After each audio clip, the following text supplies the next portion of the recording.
Benjamin Castle are Americans. Watching the footy. Liam Ryan saying, kick it my way, I want to jump over the pack, and here he comes! Ryan! This is Buddy Franklin! This is the greatest showman! Got the handball off to Myers. Myers looking for the lead of Stengel. Gee, they're good. Gee, they're sharp. Razzle dazzle Rioli. Oh, who else? McDonald! Timber! From inside the centre square. Boys kick the goal. Boys kick the goal. From inside the centre. Foul. I can't believe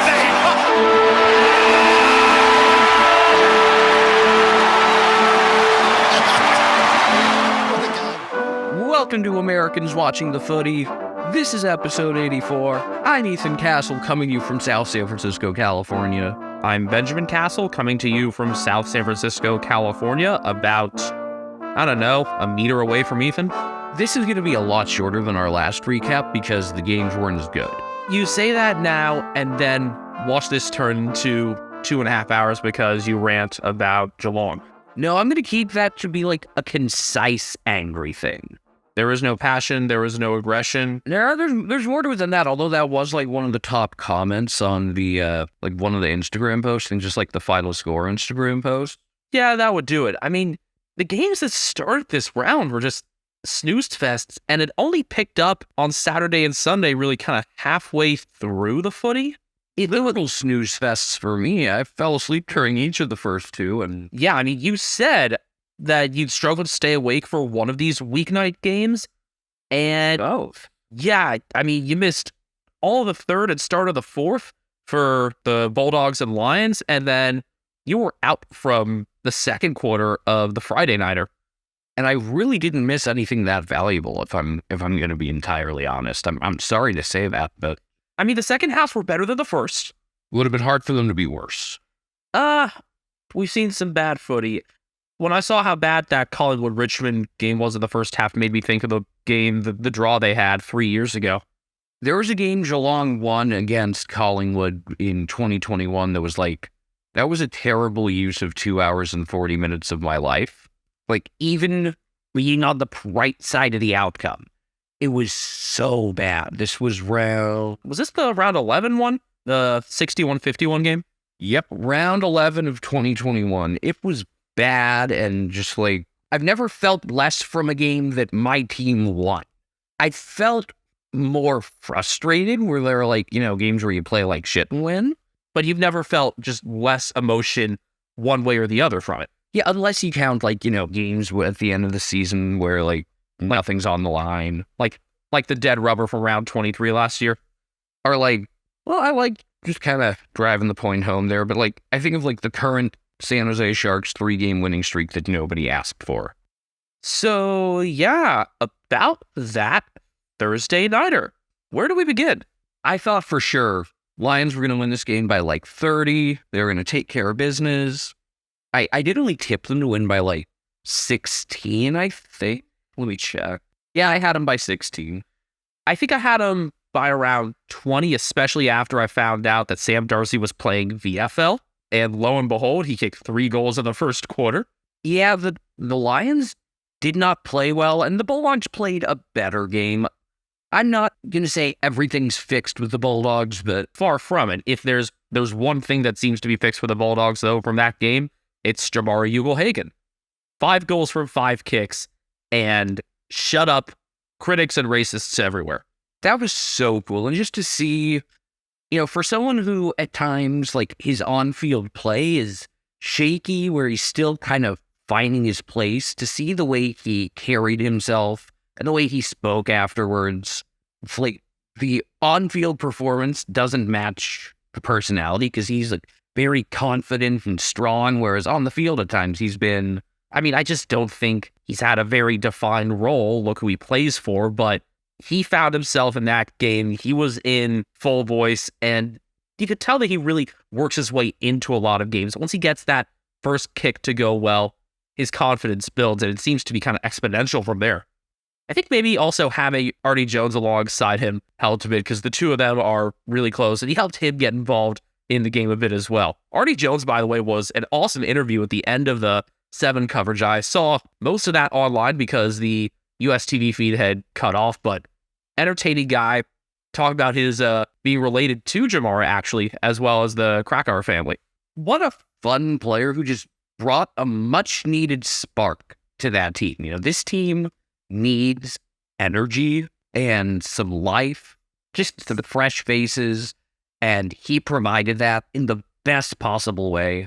Despite the fact that this game was not super fun, I enjoyed him. I enjoyed watching him celebrate his teammates' successes, especially. There was one where I think he had set up a goal and was celebrating before it even got kicked. Just like, he's good for funny. I remember also he got an early tackle on Cam Rayner that helped set the tone. Yeah, that was a statement play. But look, for all the issues the Bulldogs have, their defense played much better. Ed Richards had a really nice game. Alex Keith as well. Keith is a guy that I've definitely criticized a fair share, and he stood up. And when Aaron Naughton did go back to defense, we saw it a bit more in the second half when they were trying to maintain the lead. He did all right for himself, and even though he did have a moderately good offensive impact, I still want to see more center half back time for Naughton, because that'll also give Sam Darcy room to really function and give Ugle-Hagan room as well. I also want to mention that I thought Hayden Crozier played way better than last week, but I mean, hard not to play better. So the final ended up Bulldogs 10-7-67, defeating Brisbane 7-11-53. The biggest thing, though, was that Brisbane couldn't do what they needed in the forward 50, whether it was setting up to get a good kick or the actual kicks for goal themselves. A lot of criticism against Hipwood and Dan Herbo. I think Hipwood is probably copped more of it because he's been less involved so far. I think in that case, maybe we need to see a bit more of a featuring role from Jack Gunston than we expected. Yeah, he's been a little bit. He's just kind of been there. He hasn't done Hipwood being there or Gunston. Gunston. Hipwood's been quiet, and Joe Danaher's decision making was not great. There was one where he tried to take a shot from like 55 when they had numbers forward. Yeah, there were a couple connections that were pretty obvious, but were clearly missed. And Gunston did get a couple goals on the run, and I thought that they were going to keep feeding him from there. This was in the later part of the third quarter. He had 3 in the quarter, but nothing really materialized in the fourth from that. We're really talking about individuals for a lot of this one because there wasn't much structurally that we really liked from either team. Another individual I want to note, Oscar Baker seems to have also injected good speed and just freshness into the lineup as well. I really liked his game, and the thing I liked most of all about him was he might not be the fastest guy like throughout the play, but man, when it's time for closing speed, whether it's to chase someone down or break away, he gets up to a next level that's just like, as soon as he have that in him at the last moment, a sort of rising to the occasion that's just peculiar with how well it's often timed. He's got this ability to accelerate that it's fun to watch, and I'm glad he's playing regularly because he's a player that when he was at Melbourne, A, he was buried down the list, B, he was just someone I never really thought of, and now we get to enjoy him because he is an enjoyable player. I'm still far from convinced that either of these teams is really going in the right direction for now. Both have some pretty tough tasks this coming week that I think will help us judge them a lot more fairly. Brisbane's got the Thursday nighter against Collingwood, and the Bulldogs a Saturday late afternoon contest at the G against Richmond. An undermanned Richmond, but still Richmond. And they've had some trouble against them lately. If you told me that the Bulldogs would only have 4 points after 3 rounds, I would say, yeah, that's fine. It's just you would have expected them to get the 4 against St. Kilda instead. If you told me the Lions would have had only 4, I would have been disappointed, but it's like, okay, I mean, I could see it if the Bulldogs played well and Port played well, but I would have expected them to have at least 8 by now. So, disappointing spot for them to be at. Darcy Ford had less of an impact in this one. He ended up being subbed out. I think there's just a lot that Brisbane still need to figure out with the newer players into the lineup.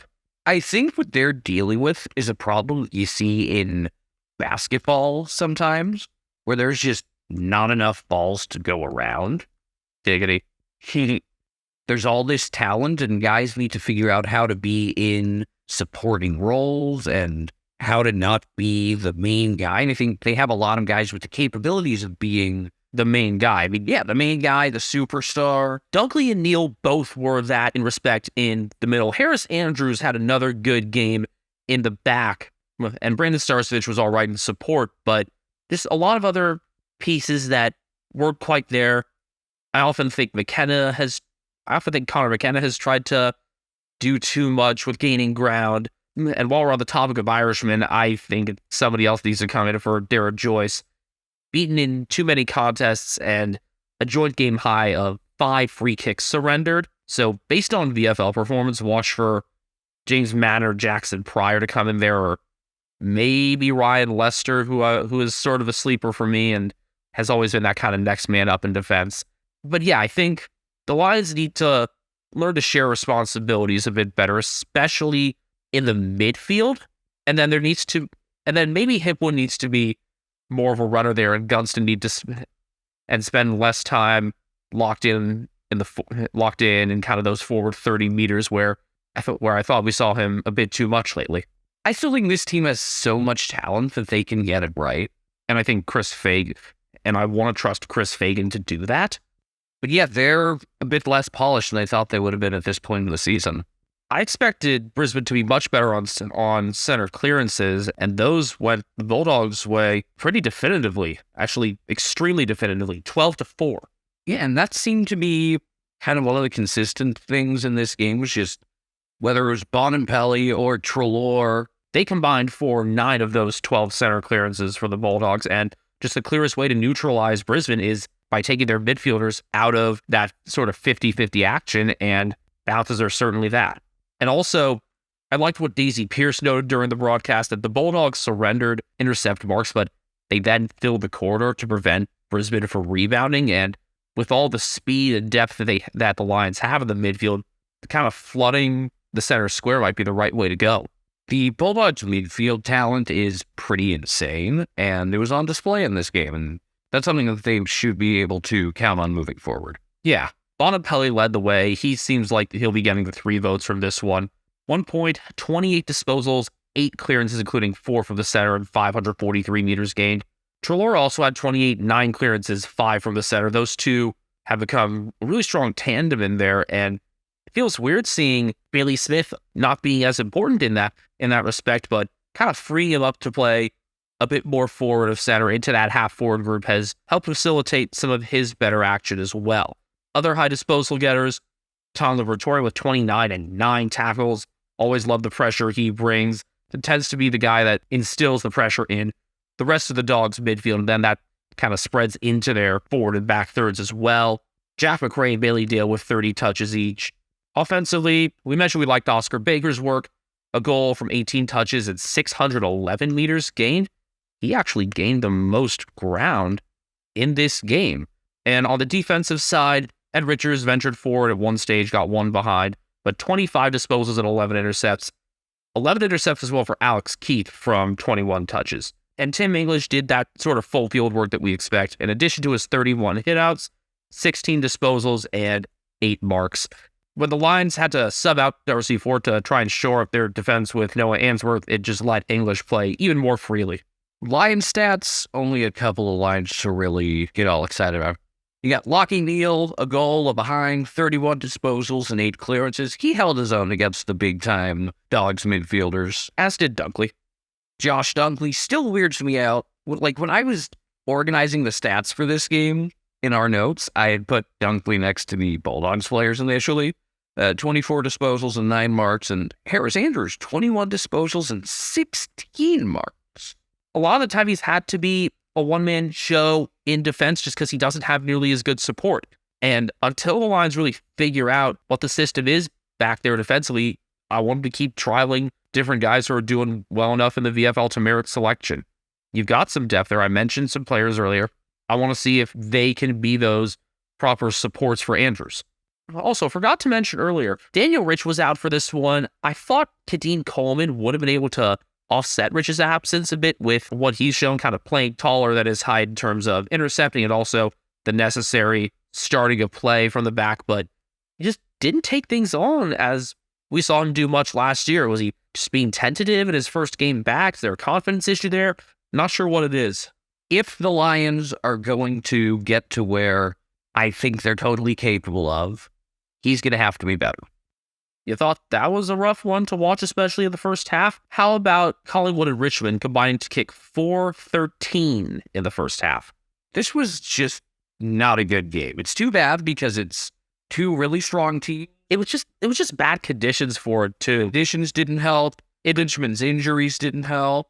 Yeah, it had rained all afternoon, so slippery conditions were given. There was still some mist, I think, right up to around game time, but great crowd given the weather, over 85,000. And it's just unfortunate that was the show they saw. Yeah, there were probably, I forget which game it was in reference to.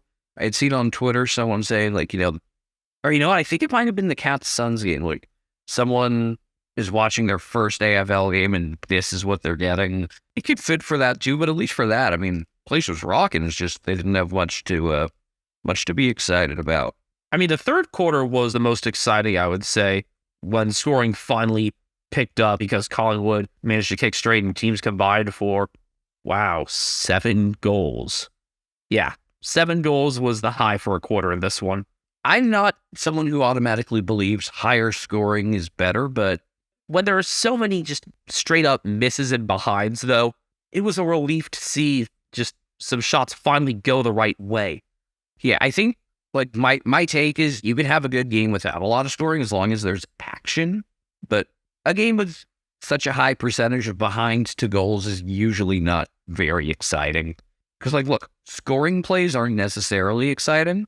Look at, 1-yard touchdown runs. Think about touchdown vultures now. But yeah, behinds, unless it's, a player who's a main character blowing a shot, just usually isn't the most exciting thing. And because there were so many behinds, the scoreline kind of flatters Richmond because they were outplayed for the majority of the contest. Final score on the Oval was Collingwood 8-15-63, defeating Richmond 7-7-49. Expected score, just considering shots, had this as a little larger margin than it ended up being. Had it as around 76-54, but I thought it was more lopsided than that. I mean, Collingwood was outplaying them in general. They were swarming around the ball in the defensive 50. Billy Frampton had another good game and ended up winning his 1v1 against Tom Lynch after struggling a little bit early on.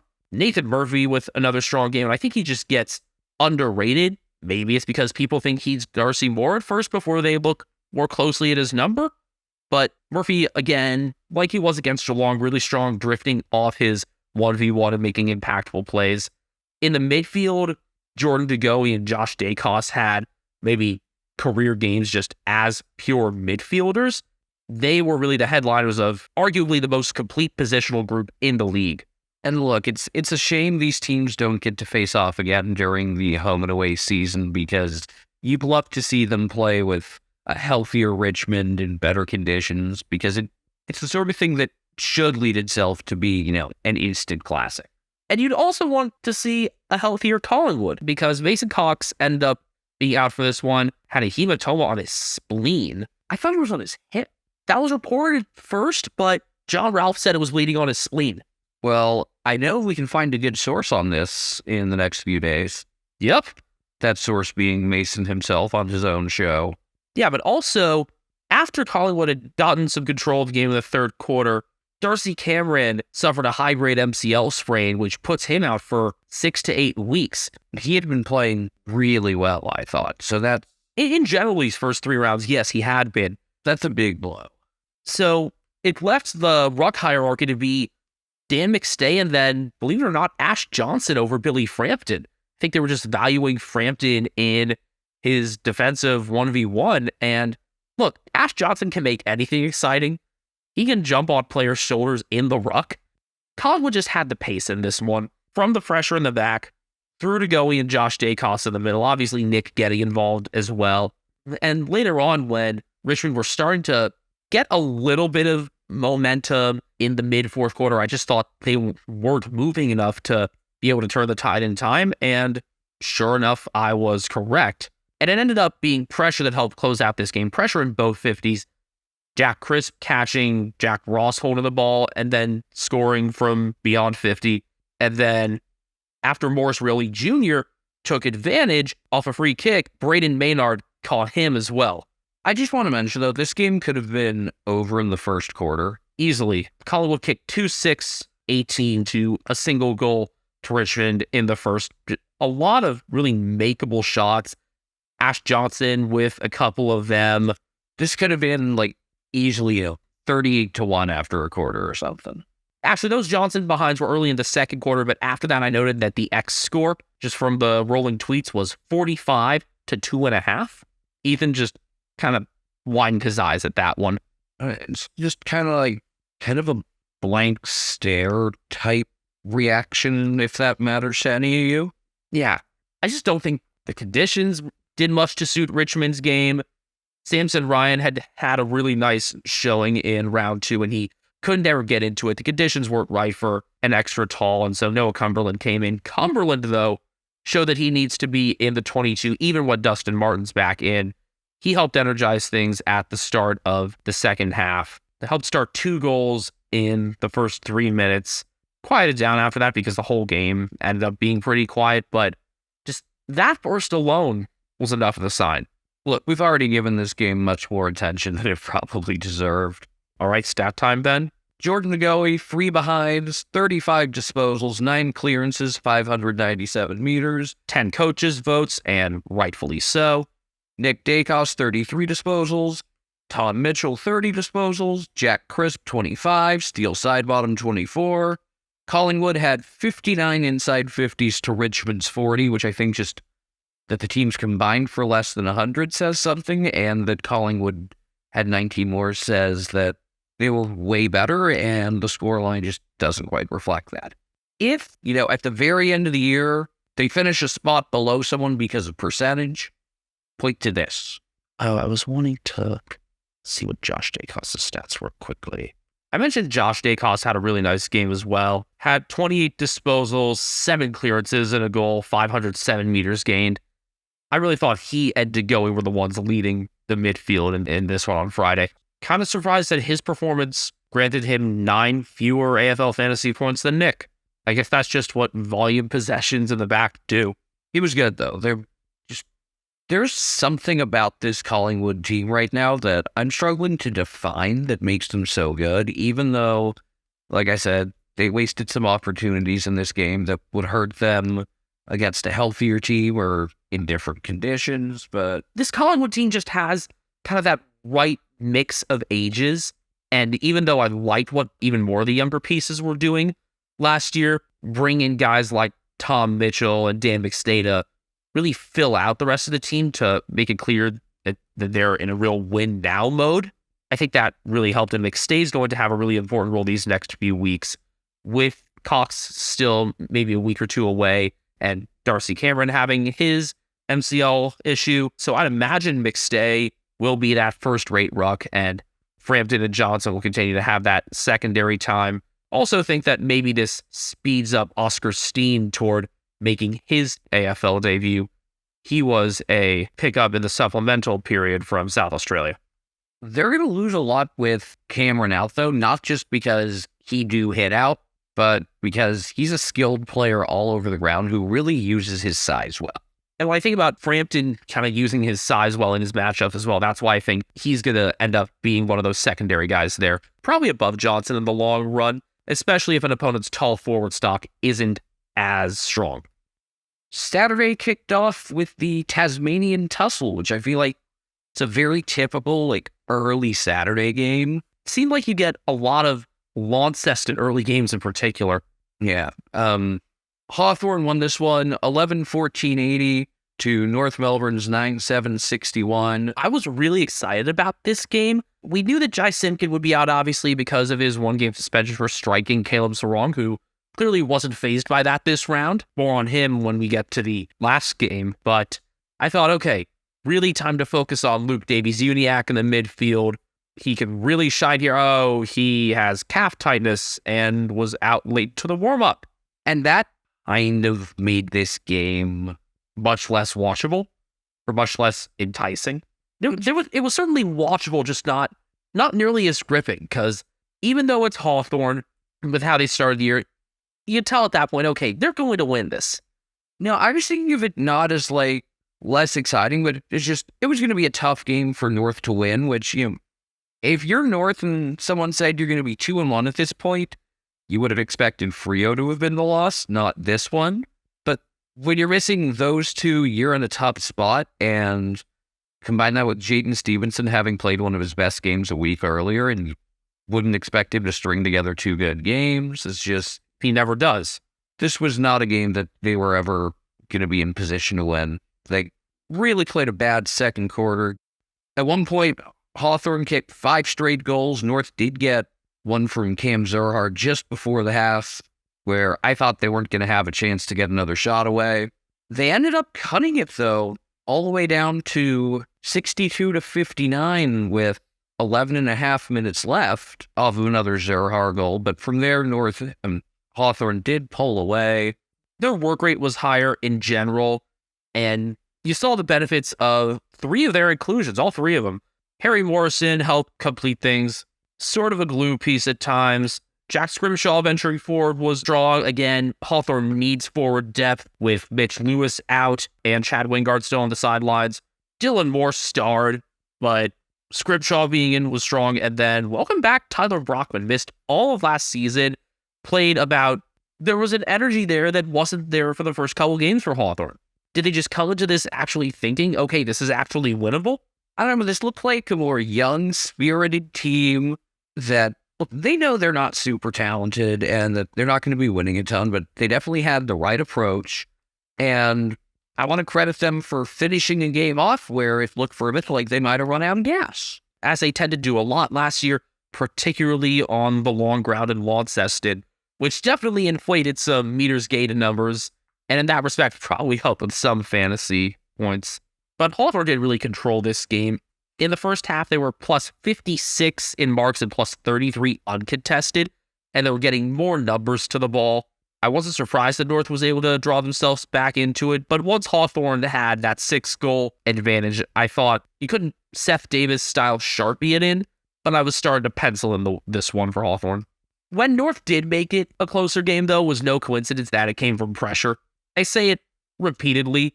It's almost like the Ratatouille Gusteau thing where Gusteau said anyone can cook. Any team can pressure. And especially when these are teams that we expect to be in the bottom 6 when it's all said and done, you want to see that pressure from the start of things. Had North had that same level of pressure from the beginning, I think we would have had a more competitive game that Hawthorn probably still would have won just because of the absence of Davies-Uniacke and Simpkin leaving too much for the rest of the Roos to make up. I think it would have been a much more compelling contest all the way through. And when North were playing their best, the 2 guys stood up in forward half contests were Will Day and Dylan Moore. Day just had 1 point, but 29 disposals, 11 marks, and gained 470 meters. The 11 marks is what really stand out to me. He just worked through pressure and one-on-ones really well, as did Moore, who kicked 2-1 from 26, had 12 marks and gained 528 meters. Combine that with Brockman's 3-1, and you had all the firepower that you needed in this one. And I was surprised by that because Carl Amon was playing further back in the first half. Almost thought he was sort of a slingshot player by foot more than by hand, but he gained 582 meters from his 24 disposals. Just a different look for him, and one that I guess worked. Other big stat hauls for the Hawks. James Sicily leading the way in the back. 9 intercepts, 18 marks, 28 touches. Josh Warden, 27. Blake Hardwick, 23 and 11 marks. Jack Scrimshaw had a goal from 25 and 9 marks. Jai Newcomb had scored 1-1 from 22 and had 504 meters. Just a very involved game for him as normal. And another one who really helps instill pressure. He had 5 tackles as well. Cam McKenzie had 9. Love seeing the younger players get involved like that. A couple younger players I've really noticed in terms of tackling, those being McKenzie and Ruben Jinby for the Eagles. Connor Nash also had 6 tackles, not great in front of goal, just 2 points there, but 24 touches and an efficient mover of the ball. I noticed he's pretty tall. That was like my biggest takeaway of this game. That Connor Nash is tall? Yeah, I had never really noticed that about him, but He's 6'6", 197 centimeters. yeah. The other things I noticed, let's see. I was surprised to learn that Fergus Green is not Irish because his name sounds very Irish. I think he's been pretty solid throughout the year, not like anything above and beyond, but just a solid player that you're going to need as you build a foundation moving forward. And he's 25, so not like he's old yet. He's one of the older guys on this team at times, believe it or not. And then it's clear James Warble, who, by the way, is Ryan Meyer's friend, is way healthier this year. Also want to note that Sam Frost had a better game in defense, 12 intercepts there. Had to work into this game a bit after a really poor first couple rounds. Looking at North stats, I was just mostly disappointed that Harry Sheasel didn't get to 30 again. I think he could have been the first ever to have 30 in his first 3 games. He had the worst game of his career, with 26 disposals, 8 intercepts, and 510 meters gained. And he still got me, I think, 109 points. And that's the worst game he's played. Luke McDonald, 20 disposals, 8 marks, 519 meters. Cam Zurhar, I really liked his game because he wasn't just, pushing people around in front of the goal. He kicked 2 goals on 20 disposals. He had 8 marks, gained 518 meters. And Griffin Loeb, who as of now is suspended for next week for his hit on Will Day, though that is being appealed, he had 16 disposals and 11 intercepts. Imagine North actually having a healthy back line with him and Ben McKay in it. Now, of course, Ben McKay's not going to play next week because there is only one McKay, and North are playing Carlton in the Good Friday match. Looking at that Loeb bump on Day, I mean, he did go past the ball. He clearly chose to bump. Looked like principal point of contact might have been a little bit below the head. I mean, I can understand where the discipline comes from. North only used 18 interchanges in this game, and it's not like they had guys get hurt. I guess it was just they wanted to try using guys for really long periods of time and then sitting them for long periods, or maybe could this have just been a mistake by the stat people? Because this is weird. I don't know. Yeah, the AFL website has North for 18 interchanges, and I don't know whether I should believe it. I think it's correct. I mean, I think it is too. If you just look at the trends for time on ground, it makes sense. Someone tweeted it asking Swamp about it. Yeah. You know what? Not a bad thing to test. Just kind of seeing what kind of stamina players have on the longest ground in the game. It just seems weird that you try it after a couple of wins instead of, when you're looking to shake something up. I'm just shrugging. You know what else I was shrugging at? The goal-kicking form between the Giants and Blues. 30 behind, ladies and gentlemen. I would like to thank the umpires in this game for remembering that I had Carlton covering. They were favored by 9.5, and they won by 10. How much did you win off of it? Like $13, I think. I can't seem to find any record of it online, but in Fairly Odd Parents, which very good cartoon, we've probably referenced it on a couple episodes. Not sure, actually. We just seem so quick to make the SpongeBob references that I don't know if we have. But it was like number 2 to SpongeBob, but one episode, Timmy's dad gives him the I made my dad $8 richer award. And I'd like to give the umpires for this game the we made Ethan $13 richer award. Do we also thank the umpires for taking our attention away from the terrible kicking form and the fact that there was a single goal in the third quarter? Actually, the thing is, this game started out with really great pace. A 9-goal first quarter. Yeah, I was looking around like, whoa, okay, I'm intrigued. I'm gonna just good pace going both ways. It was like, all right, I'm gonna do Wordle real quick here because the new one comes at midnight. This was just after midnight, and I was like, then I'm gonna get back to this, and then it just dropped off really quickly. The Giants transition from the defensive 50 tailed off. Carlton's pressure hadn't been present up to that point either, which hadn't helped. The teams combined to kick 4-7 in the second quarter and then 1-9 in the third. And Carlton figured out how to stop some of the orange tsunami that Adam Kingsley has been trying to restore in the latter part of the second quarter. They were really starting to pressure properly.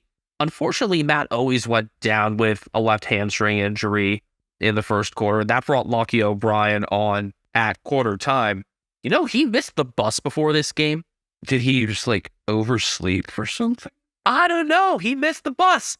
But O'Brien had been really useful to Carlton as that sort of energizing sub with the wing runs that he provided in the first couple games. And because he was brought on so much earlier, you could see the impact of him not having fresh legs in the fourth quarter.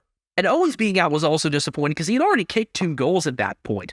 And all of Carlton's small forwards got involved. Jesse Motlop was a focal point throughout this contest. And unfortunately, at the end, he ended up getting the 50 that still has everybody talking.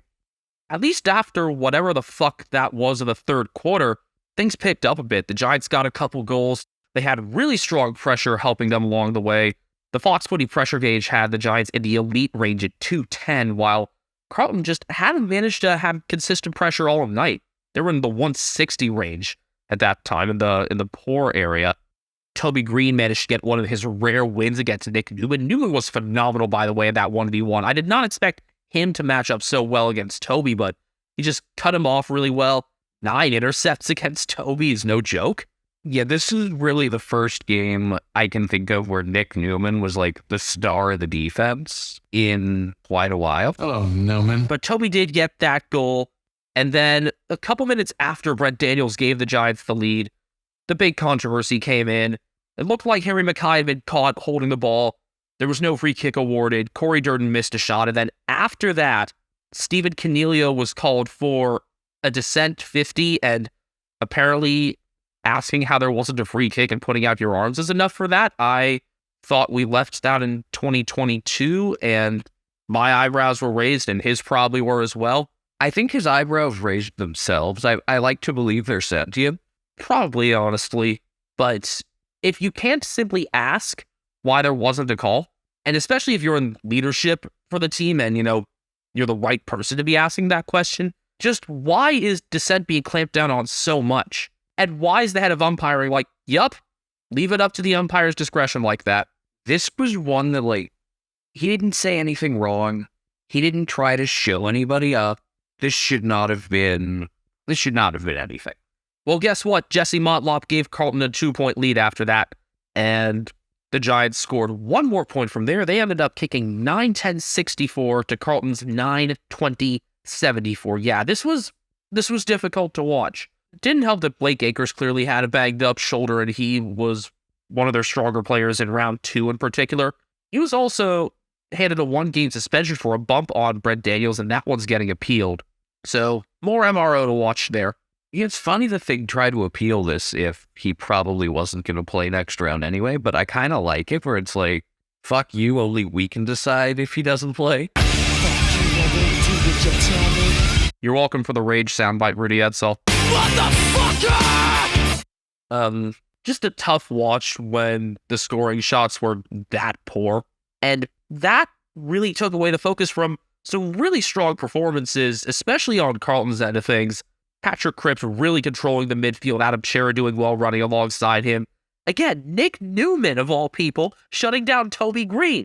Yeah, Newman played great. This was probably the first time I can think of where I can say, he was definitely Carlton's best defender. Normally you'd think Jacob Wiedering or a healthy Mitch McGovern, or maybe Adam Saad, with just how much he controls the footy and how much he bounces it. But in a pure defensive context, Newman starred. I had seen good one-on-one stuff from him in the past. You wonder why I named him my sleeper for Carlton for this year. I was really happy to see this performance from him. As I mentioned earlier, he had 9 intercepts. That was part of an 11-mark effort, 24 disposals and gained 461 meters. No shock that Saad gained more ground at 512. 23 disposals and 11 score involvements for Saad. And I don't know how many bounces, but probably at least a couple that were early that I forgot to mention here. Sam Doherty really helped drive things, one of the highest fantasy scores for the round. A goal, 39 disposals, 10 score involvements, 10 marks, and 517 meters. A real full field player. And I think with Walsh out, we're seeing more of his work in the forward 2/3 as well. Yeah, this is a Carlton midfield that's still without Sam Walsh, and that's scary when you have Chera racking up 28, Crick racking up 42, 13 clearances, and 11 score involvements while gaining 563. Thinking, he doesn't have to do this every game, especially when they're in even fuller health. He controlled this one. Akers still had 21 touches and gained 518 meters, even though he wasn't of the best health. And also a better game out of Jack Silvani after he was questioned a bit in the first couple rounds. A goal from 19 disposals and 9 marks. So yeah, a lot of good individual games to take from this one for Carlton. It just didn't seem to come together for the whole team, because if you look at these sorts of stat lines, but if you don't see the final score, you think, oh, Blues carried this one with ease. This is more fitting of like a 40-point Carlton win than a 10-point one. I will say this, I know we talked about that call. I think Carlton win even without it, as do I. I don't think they cover though, so thanks. Yeah. Stats for GWS, Tom Green, 34 disposals, 7 clearances, 626 meters. Lockie Ash, 30 disposals, 524 meters. Josh Kelly, a goal, 30 disposals, 9 tackles, 560 meters. Stephen Cornelio, a behind, 29 disposals, 516 meters. And 2 very active eyebrows, I would suppose. Lockie Whitfield, 27 disposals, 420 meters. Hey, okay. Isaac Teehee Cumming, 22 disposals, 471 meters. And Sam Taylor, even on a pretty quiet day, still got 10 interceptions. Also want to mention that Jack Buckley did all right for himself against Charlie Curnow. Charlie was quiet. Offensively, just this game was quiet. And I don't know, this game deserved better kicking, because it would have actually given a decent contest for a lot of it. Just kind of a better look overall, I think. It was a hard-played game, and I think just the inaccuracy took a lot of the shine off of it. And about the umpire dissent thing, just it being so much up to the umpire's discretion. I mean, I get that every game and every interaction calls for different reactions, but there's got to be some common ground on which the umpiring group has to agree and say, okay, players can ask about calls. There's got to be something that puts it over the line, whether it's certain words being said or just some sort of persistence about it. I'm not sure. You should be able to ask. You should be able to have a dialogue. Maybe you could frame it better as like, hey, what did he do there? Instead of whatever he said, which was also totally harmless. How is that not a free? Yeah, maybe just instead just say like, hey, what did he do wrong there? But it's pretty fragile on the umpire's part to go and penalize that. Or because it was Cornelio, would we say it's fragile? It must be Italian.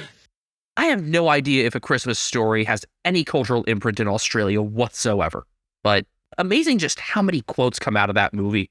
That movie is on for 24 hours straight from Christmas Eve to Christmas Day here on one channel. Well, it's because there's the Western feed of TBS as well. So technically it's 27.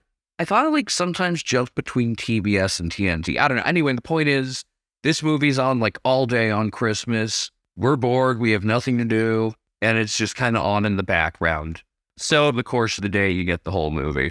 Harry Sheezel, Todd Goldstein, if you don't do it already, there's an idea for you for Christmas Day. Okay, how about some actually exciting footy? The St. Kilda 150th anniversary game. And a great ceremony before this too. Actually doing a good job to really focus on the people behind the club, which is kind of necessary given they've only won a single flag. And they did do a nice bit, of course, for that 1966 team. But I liked that it wasn't just a celebration of the 66 team. That's something that, you've got your various anniversaries for that you can do stuff for. This was about the whole club. Yeah, it was much more complete than Essendon's as well. If you remember Essendon from last year, and I'm not just bringing it up because they were St. Kilda's opponents, theirs was much more about more recent generations, the 93 and 2000 premierships in particular, making a big deal out of James Hird being there. No, this was much more complete. They highlighted certain players, of course. Tony Lockett with a very nice ovation in particular. Surprised how thin he is, by the way. He in okay health? Hope so. Interesting just seeing how players just change shape, I guess, from the time their playing career ends. You can really see it in American football linemen in particular. Like, I remember meeting Baltimore Ravens Super Bowl center Matt Burke and just thinking, wow, you must have lost triple digits in pounds already, just a few years later. If I was on Bounce, there would be some sort of joke about Jason Dunstall. Oh yeah, he's everywhere on social media, and I'll just say it for him. Kick a drop punt. But about the game itself now. So this was the first time since 1974 that the Saints and Bombers played each other, having both started around in the top 3. That's kind of amazing. Like, you'd think somehow at some point that they'd be good at the same time, or that they'd be like at the top of things at the same time. Like, just by chance, even if it was like round 2 or something. Oh yeah, the Saints got out to a 34-0 lead. Yeah, at that point, I was like, all right, I'm just going to focus on Showdown. I mean, it was very valuable to focus on Showdown 53. We'll get to that after our break. Saints got 7 shots on goal from their first 7 inside 50s. They were marking easily 1v1. Mason Redmond gave up a couple 50s. They looked just in control. They were up 34-7 at quarter time, maintained a 3-goal lead into the fourth quarter. I mean, I guess that's where you really pick up this one, but before that, just should note just some strong individual performances. Mason Wood has continued his blistering start to the season. I'll just say it now. Only player to have at least 20 disposals and 1 goal in each of the first 3 rounds. Mason Wood. He's been awesome. Is this just kind of Ross Lyon unlocking him in a way that Brad Scott couldn't at North? I don't know. I think it's just he's playing his absolute best right now. He turns 30 in September, but he did play for the Geelong Falcons. Oh, shit. We need all the midfield help we can get. Between him and Darcy Parish. But Wood was excellent again. Jack Higgins played a smart game. Gone to the right places for a lot of scoring opportunities, as did Dan Butler. You don't usually see Higgins and Butler firing on all cylinders in the same game, but they certainly did in this one. And then defensively, Callum Wilkie held down the fort. He was the best defensive player of this round by a long shot. I think he got the 3 votes for the Golden Fist. If not, Dicko, you're objectively wrong. Once Essendon brought on their sub, Nick Hyde, Hyde getting into AFL action for the first time this year as a sub, they were clearly willing to move faster, managed to actually draw even with about 15 minutes left off of a couple really nice Jai Caldwell kicks. At that point, I think, Ethan, you just texted me Essington, or actually, did you text me just Saints then? Because it would have been a very Saints thing to blow a 34-0 lead and just sink in your anniversary game. I just remember that caught my attention after I had, I really hadn't been looking at this game much at all. From like 34-0 up until this point, I was like fully locked in on Showdown with never giving any attention to this. I was going between 2 screens the whole time because I was covering this game. We decided on it for our overlap because you wanted to stay up for Showdown this year. It was great. Oh, it was worth it. I'm glad I've gone back and, really taken the time to digest it in full. But Essendon were just getting runs for the defensive 50. They were able to lock the ball in the forward half once they got there. But then Mason Wood showed up again, had a couple important intercepts that led to goals from Jack Higgins and Jade Gresham to ran back out to a 2-goal lead. Then Marcus Windhager got Mason Redmond holding the ball. And I think that was really it at that point when it got out to 3 goals with under 9 minutes left. Redmond was just some really avoidable errors in this game. A couple 50s, that free kick against him there. Really, you could just define his game by a couple Masons if you really want. Mason Wood's awareness and execution versus Redmond's just lack thereof. Ended up being St Kilda 14-8-92, defeating Essendon 11-8-74. Did it really feel like a 3-goal game in the end? I guess it felt like St Kilda won by more with just how well they started and finished. It was just that one patch there in the fourth where the game wasn't on their terms. Essendon obviously lost this game by getting off to a slow start and then running out of gas after making a pretty nice comeback, but I want to look at this just through a more positive lens from both teams, that Essendon were able to get back in it instead of get absolutely killed. Oh, Brad Stott was deservedly praiseworthy of his side for that. And when they did get in the game, they created opportunities from pressure and from the resulting turnovers. Again, that's something of which every team is capable, and Essendon capitalized on those opportunities. And as for the Saints, I mean, to blow a lead that big and then Compose yourself and still win. and not only that, but to never fall behind, just to let them tie it and no more than that, that's really impressive for any team. I should also mention the last 2 times Ross Lyon and St. Kilda were 3-0, they made the grand final. And the Saints are atop the ladder at the end of round 3 with a percentage of, yes, 150.3. The script almost writes itself. I don't know how much of this is going to last, It's fun while it's going, though. but I'm enjoying this. I'm enjoying watching them. I actually get to sit there and think, hey, I'm excited to see St. Kilda play. Which, I mean, we were excited to see him a bit in 2020 and the start of last year, but not to this extent. In 2020, we didn't know much of anything anyway. Also, just to think that the Saints are doing this with how decimated their forward line is. No Max King, no Tim Membry, Jack Hayes isn't in, so it's been even more on Rowan Marshall to get stuff done, and they've more than risen to the occasion. You know, I joked with you, Ethan, before the season started about the Saints dropping the Together We Rise hashtag and just going with Saints Footy, almost as like a concession. And now it's like, hey, Together We Rise actually Would have worked. might have worked. Yeah. I mean, we'll see long term, obviously, but 3-0 can't really lie. The record can't lie. It can. But in this case, I don't think it does. Not the performances the Saints have put on week in and week out thus far. How many games would you have expected them to win at this point? I would have said, like, 1, maybe? I think this one against Essendon. If even that. They got Gold Coast round 4. Then it picks up. Collingwood and Carlton back-to-back weeks. Collingwood in the gather round. And then they got Port round 7. Don't sleep on that. Again, my thing with them is I don't think they can play much better than they have so far, even if they can get healthier. But this is already like more fun than anything I would have expected them to have this year. And they should just, if you're a Saints fan, don't worry about how sustainable it is and just like, Enjoy the ride for now. yeah, enjoy this while it's going on. Yeah. Looking at top stats for St. Kilda, Brad Crouch had the most possessions. He had 32 disposals, had 8 clearances, and 547 meters gained. But Mason Wood was the one that really led things from the middle, half forward. A goal from 27 disposals, 11 marks, and 9 intercepts, and 592 meters gained. To think that he would be this much of a successful full oval player a few rounds running just kind of boggles my mind.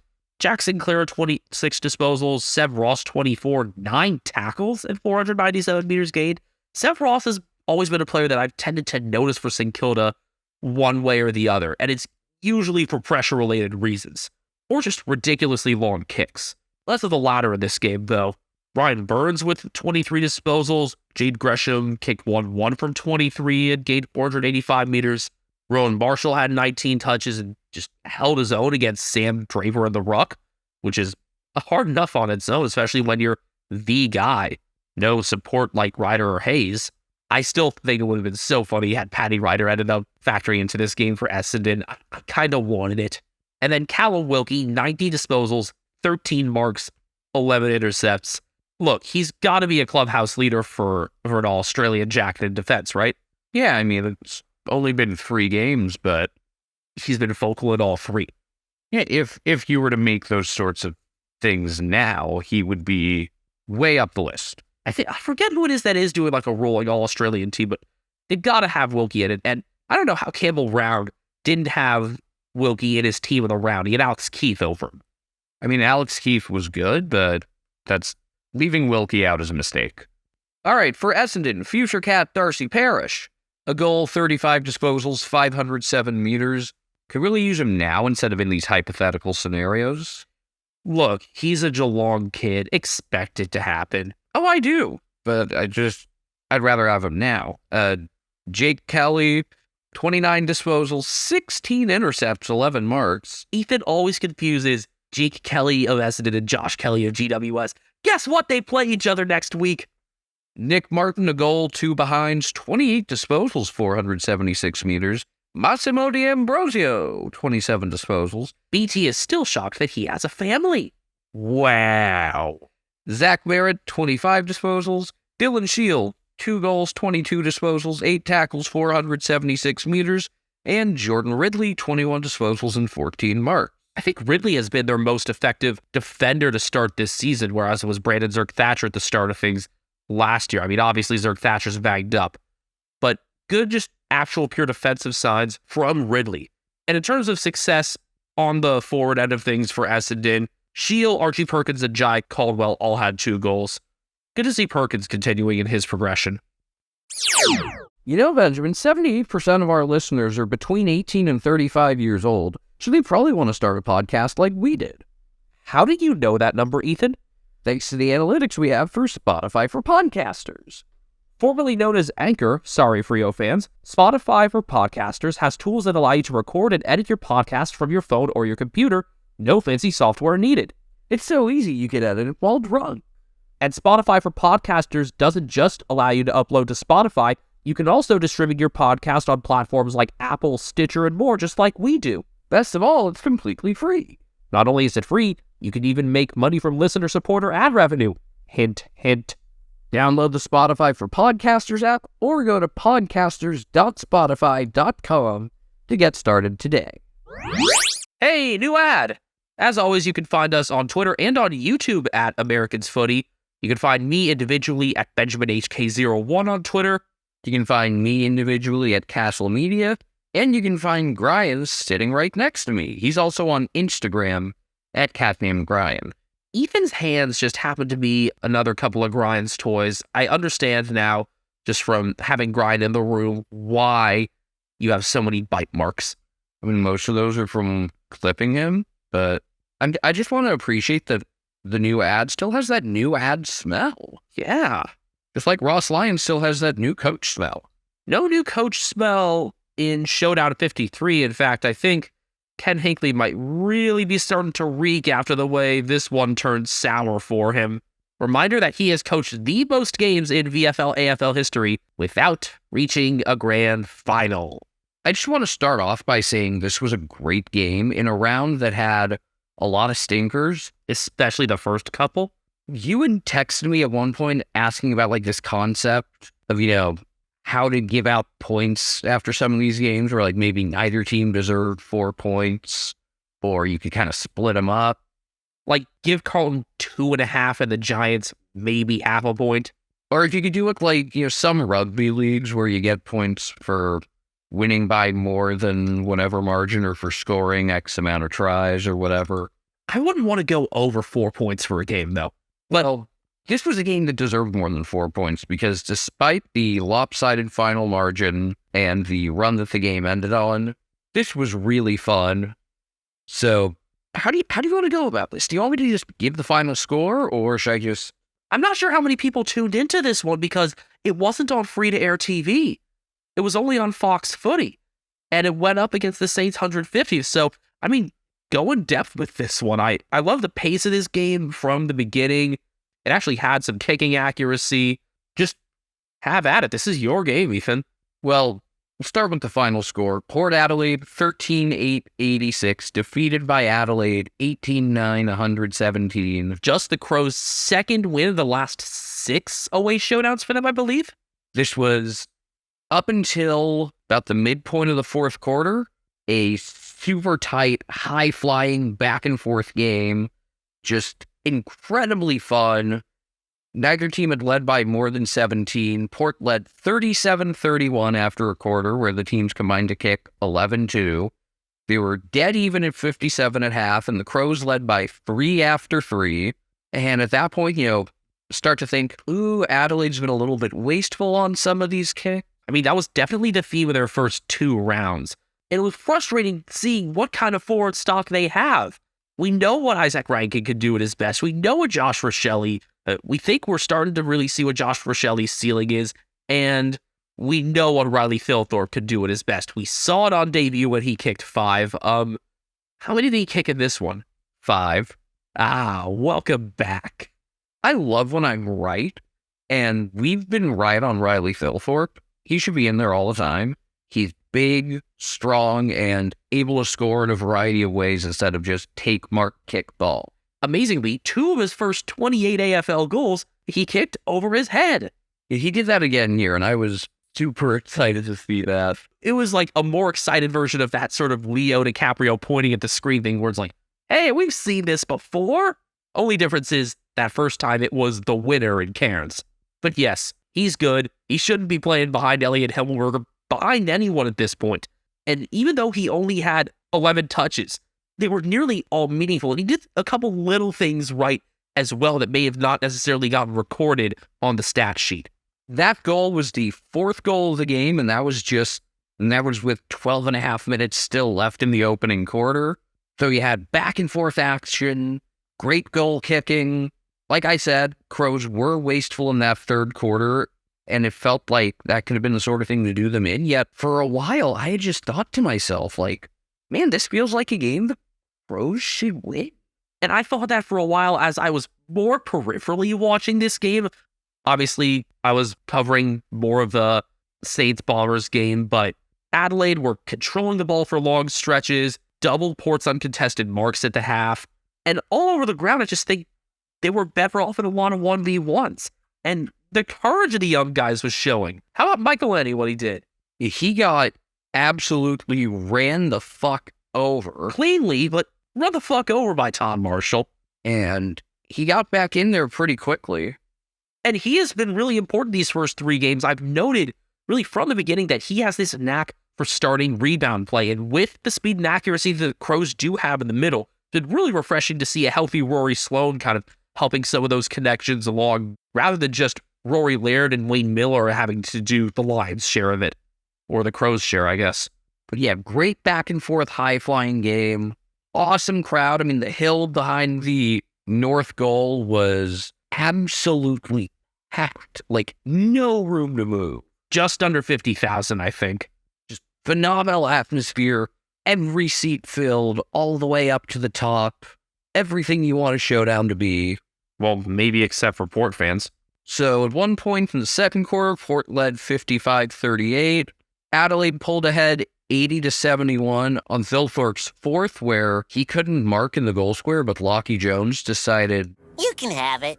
Say thanks! And I love Riley just pointing at him afterwards. Just like, you did that! But Port turned it right back around. It had been a quiet night for Jason Horne-Francis, but he set up Orazio Fantasia, and then Sam Powell-Pepper made just what had Port won would have been such an iconic play. He gets his pants pulled down, not like all the way down like Brandon Zerk-Thatcher, but far enough that it was noticeable. Oh yeah, he's just pulled him back up immediately. He's just like, shit, I'm still in the play. No, Pants, you must stay up. He couldn't mark a kick from Travis Boak, but he managed to corral it and then score on the left snap. So Port go up 84-80, and then they got outscored 37-2 the rest of the way. It was a great play by Isaac Rankin to set up the go-ahead goal.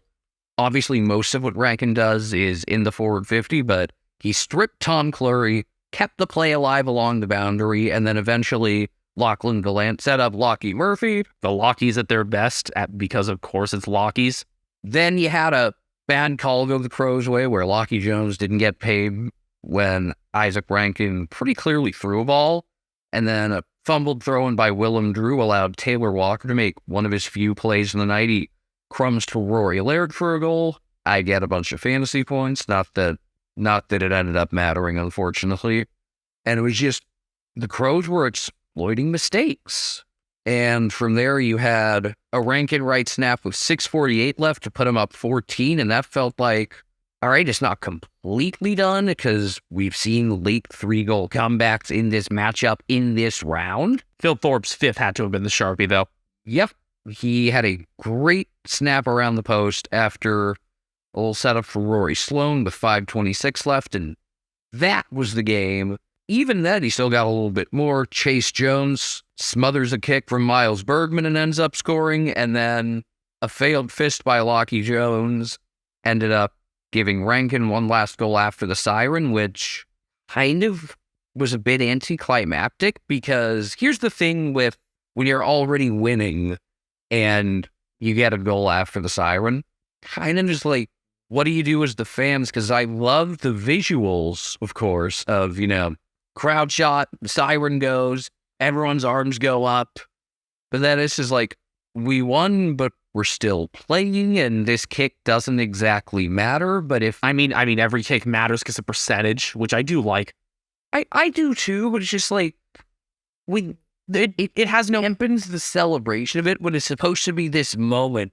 It has no bearing on the result itself. Like, you think back to when Tom McDonald had that one goal after the siren in the 2021 grand final. Everybody else on the bench had to wait to run onto the field to celebrate. See, in that case, that was kind of cool, though, whereas this is just kind of, it was a game that was close enough that you're going to get a reaction at the siren, or at least it was close for long enough. Not that it was close at the very end.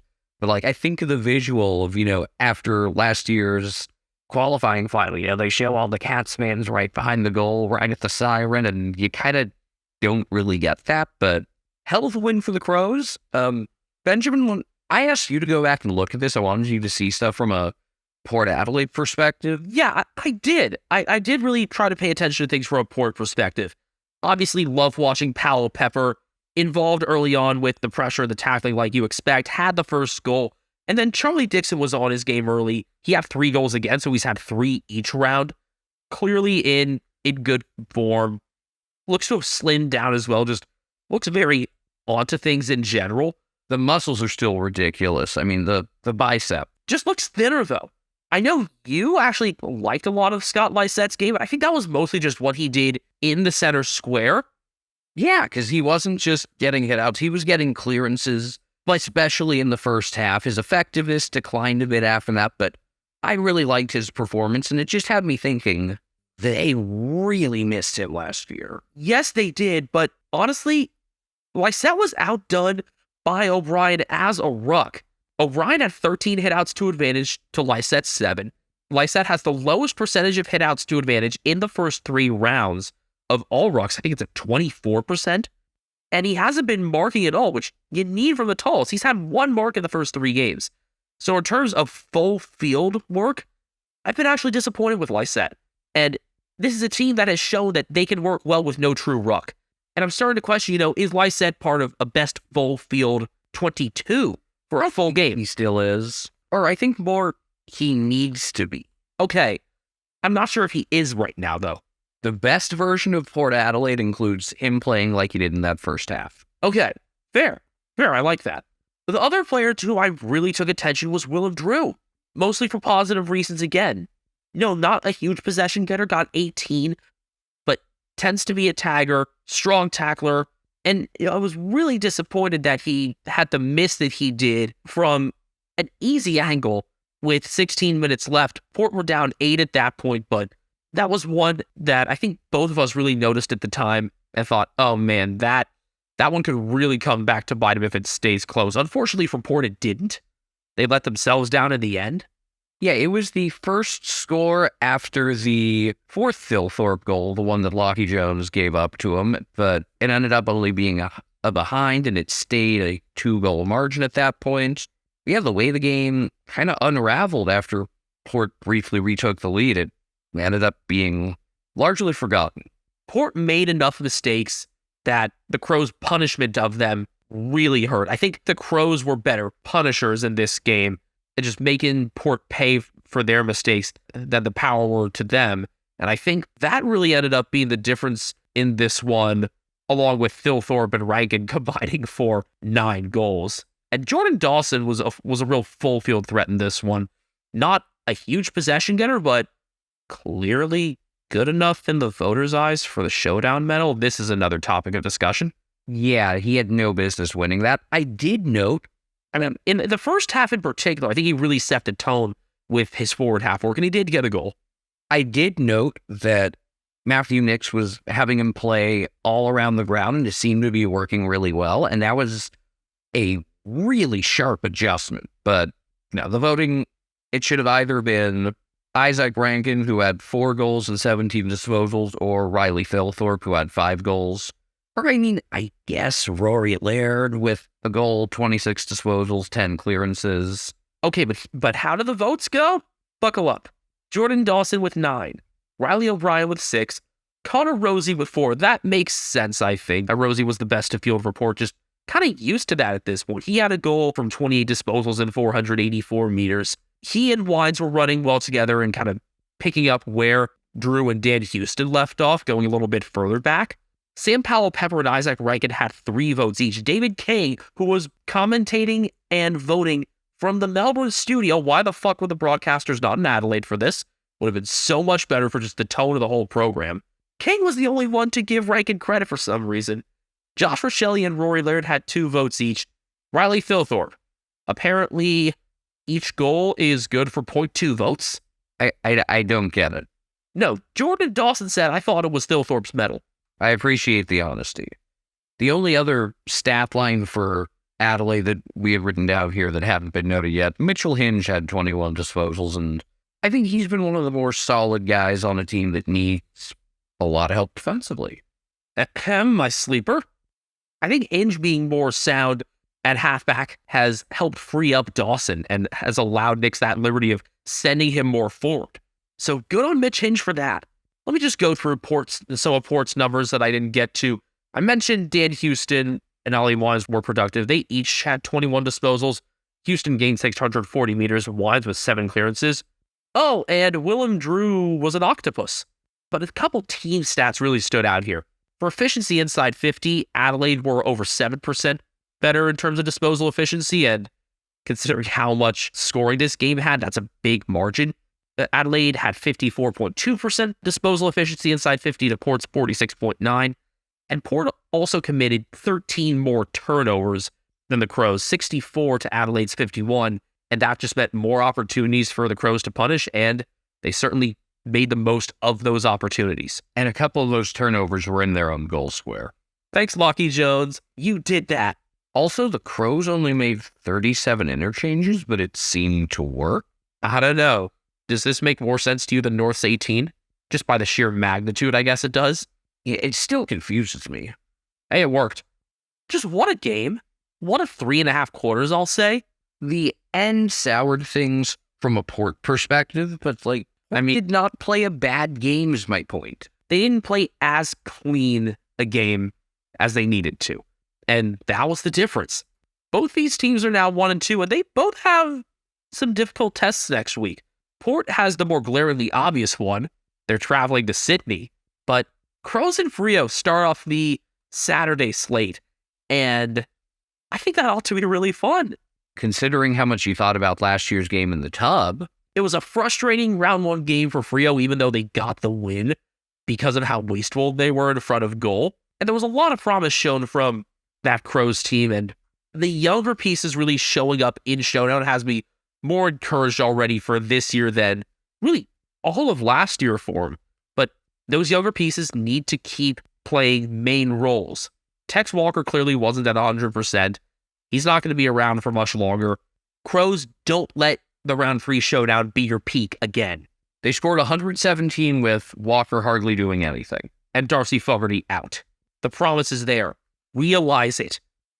Now, about unrealized promise, you know what? Time for you to vent, Ethan. Yeah, this was really bad. So, Gold Coast 10, 1373. Geelong 7, 1254. Way to go, David Swallow, picking up a win in your 200th game, the first one-club guy with the Suns to do that. The Suns did not play well. Jack Lukosius played well, actually going up forward and having a positive impact for the second game in a row. Yeah, the things I noticed that were actual positives from a Suns perspective. They're a pretty short list, which tells you just how bad the Cats were, but yeah, Jack Lukosius was legit, and Bondigal from 62. Took Miller, I was just blown away by his ability to hit teammates with really long kicks right on the money. Also, Matt Rowell needs the ball more because I know he does a lot as a tackler, but it seems like every touch he has such a good possession. Like, this is a guy who you need to funnel your game through because he will make things happen. To have him be kind of that tertiary carrier after Miller and Anderson, that's fucking scary. I do think Anderson played an especially great game. He was just kind of there. Then Raul made up for him. And I think Darcy McPherson's awareness is terrible. There was a goal he gave away by getting tackled close to his own goal square, but he did a nice job on Tyson Stengel. Stengel was too quiet. Basically, Geelong had their second goalless quarter of the season, which was the second quarter of this game, which is hard to do with all the offensive weapons on this team, including new father Jeremy Cameron. Yeah, Cameron kicked 3-3, which normally would be fine, but the way the rest of the team's been playing, he really has to put everyone on his back, and he just played a good game instead of great. Cats trailed 27-24 at halftime. Yeah, this was ugly for it to be that low of a score. Kind of says a lot about this game. I was glad that I was focusing on the D's and Swans. Got the first goal of the third, and I'm thinking, all right, this is going to be better. Here we go. Finally starting to find themselves, and then they didn't. They pretty much just spent the whole rest of the game behind and got outscored 26-14 in the fourth quarter, which makes it look not as bad as it was because they got a couple of late goals after getting down by as much as 25. Unfortunately, this is one of those rare lose when Gary Rowan scores twice games. He was in the sub role and actually did pretty well in it, but he had to sub in for Sam DeConing, who had this massive bump on his head near his eye because he went up for a ball and ended up getting a lot of Nick Holman. Should note that that means that Gary Rowan falls to 46-11 when having kicked 2 goals at AFL level.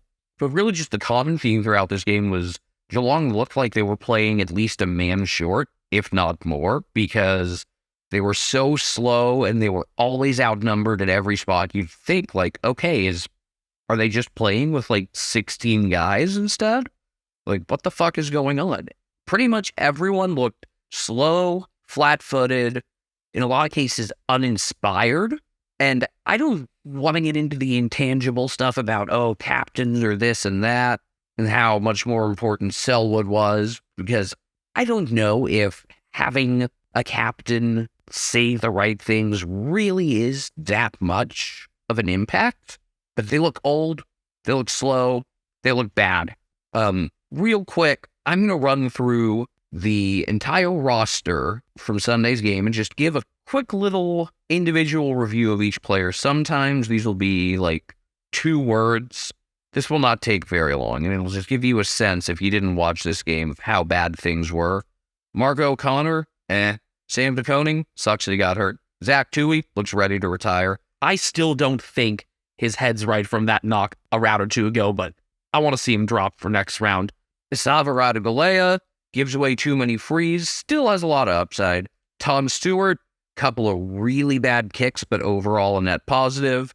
Zach Guthrie, mediocre. I wish he was the biggest problem like he was at times a couple years ago or last year. Isaac Smith, okay. Max Holmes can't hit anyone on a kick that's like 10 feet from him. He airmailed Brad Close on one that just was really bad. Mark Blitzovs, he's not a good kick for goal, and unfortunately he had to take a couple. That's just the one part of his game that's missing.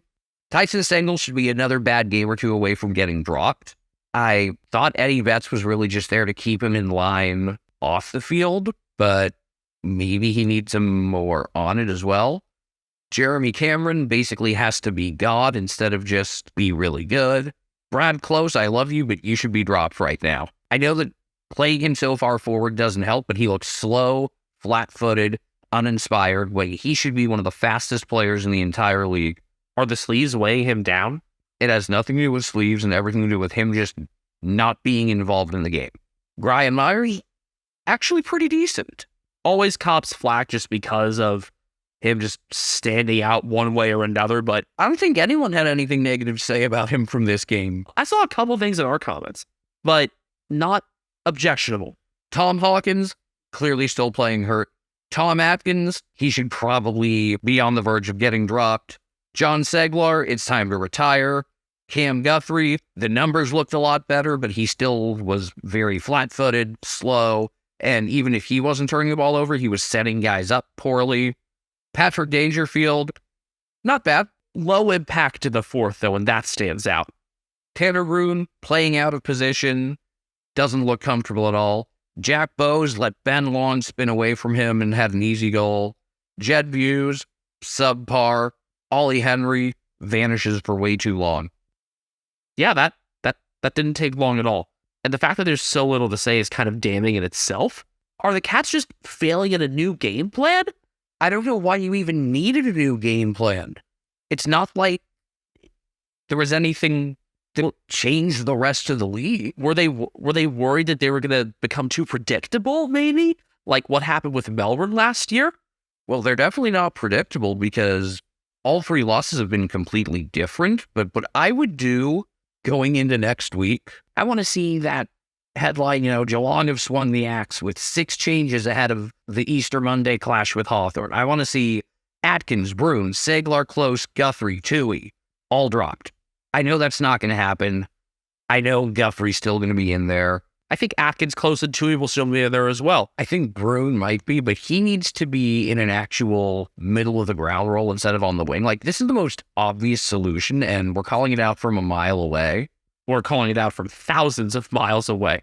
Bruin and Holmes just switch roles. I would also consider dropping Bowes. This is definitely making me appreciate Jack Henry and Mitch Duncan, but I would try throwing in some young guys, just like Arthur Jones provided a spark for the Bulldogs. We'll talk about Jacob Van Rooyen in a bit, but I'd like to see, whether it's Mitch Nevitt or Ollie Dempsey, or I don't know how far Jai Clark is from being AFL ready, but a lot needs to change here. Just something new. And I mean, Duncan should stabilize the midfield, especially defensively, and he could be ready to go for Easter Monday. I hope he is, for the Cats' sake. Even if he does, guess what? He's 31. This group that didn't look too old last year looks really old right now. I want to see Brandon Parfit in for a full game. I think back to round 1 against Essendon last year and his performance in particular, where they were just blowing past guys. And now they look like the slowest team we've ever seen. Like, this is objectively not fun to watch, no matter who you're a fan of. Like, even if you hate this team and you want to see them fail, this is not an enjoyable brand of football to watch. Also, a team that never gave up big numbers to an individual goal kicker after Easter Monday last year is giving up 4 to 5 goals to an individual every week. And yeah, Jack Lukosius played well, but you've got to find a way to stop whoever that guy is from absolutely going off. Whether it's Charlie Curnow last week or now Lukosius, you've got to find a way to put a cap on whoever it is at like 3 goals, or maybe if they hit a ridiculously tough shot, 4. I mean, Lukosius did hit a ridiculously tough shot for his 4th. Yeah, but at some point, you've got to find a way to latch on and make sure that that guy doesn't define the game. And that's something that, again, it only happened a couple times all of last season. Oh, by the way, speaking of forwards, the biggest reason I think Tom Hawkins isn't healthy is because we only saw once where he was able to, break free from a man, come closer to the kick, get open, and secure it. He's looked a step slow all season, and that's kind of the more analytical way to really see that. I don't know if he needs that much more time to sit at this point, but, hindsight being 2020, he should probably not have played round 1. Looking at this game from a bit of a Suns perspective, did a good job at limiting Geelong from stoppages. I mean, Cats did themselves no favors, but limiting him to 1 point for stoppages is impressive enough. Enough clearances, Tuke Miller leading the way to get the ball out of dangerous spots when it was in Geelong's part of the ground. Obviously, loved the work from Jack Lukosius and Matt Rowell. And also just nice to see a couple of the players that had really bad injuries near the middle of last season get back into form. Lachie Weller with a particularly productive game, leading the way for the Suns with 29 disposals and 693 meters gained. And Will Powell having a positive impact in his first game back as well. I would still bring Caleb Graham in. I would as well. Ben Long had that one really nice play with the spin move to get away from Jack Bowes, but I don't see him as being a long-term answer. No pun intended. Oh God, that was actually terrible. No, not intended at all. Wow. Hell. But yeah, Lukosius, a week after kind of getting ripped on first crack for looking totally uninterested in playing. Defensively in particular, to go out there with 5-2 and 12 score involvements, I mean, that really looks like a good spot for him. It also makes him less of a defensive liability. So, Stuart Dew, good on you. Hey, that rhymes. Other Sun stats to note, Darcy McPherson with 24 disposals, 10 intercepts, 9 marks, and 509 meters gained. We ripped on him a lot last year, whether it was on this show or privately, has definitely been more productive these first couple weeks. Again, he did have that major derp where he got tackled by Gary Rowan to give up a goal, but he also did a good job defending Tyson Stengel. But like, if you're doing his ratings for a video game and there's an awareness rating, it's not going to be high. Meanwhile, Tug Miller's awareness should be sky high. Only 20 disposals, but 7 clearances, and just the tone setter that we expect him to be. And for him to have a couple younger pieces that are able to run alongside him just makes me more hopeful that the Suns can realize their potential within this next year or two. Because Tuke deserves to play in September, and not just because 2020 was 2020. Stats for Geelong that are worth going through. There aren't many, but Tom Stewart, 29 disposals, 13 marks, 11 intercepts, 563 meters, just a couple of uncharacteristically bad short kicks that proved pretty costly. Cam Guthrie, 28 disposals, but again, just not operating at the speed that you need. When I think of Cam Guthrie, I think of him kind of sweeping around guys, and right now he doesn't look like he has the juice to do that. Isaac Smith, 23 disposals, 11 marks, 468 meters. Patrick Dangerfield, a goal, 19 disposals, 621 meters. The more he runs, the better. And Jeremy Cameron kicked 3-3 on 15 disposals with 8 marks. And if, like, I know the Brownlow system, everyone loves their midfielders. It's all but impossible for forwards on losing teams to get much recognition, but I think he got votes against Carlton, and you could make a case for him to have votes in all 3 games. I mean, that's the kind of performance that could get you, like, toward the players' MVP. They're more willing to give it to forwards than the umpires are. So I'm glad I was looking at Melbourne and Sydney instead of that Gold Coast Geelong abomination, and it was a collective abomination for the most part. Yeah, like, Gold Coast did not deserve 4 points out of this game either.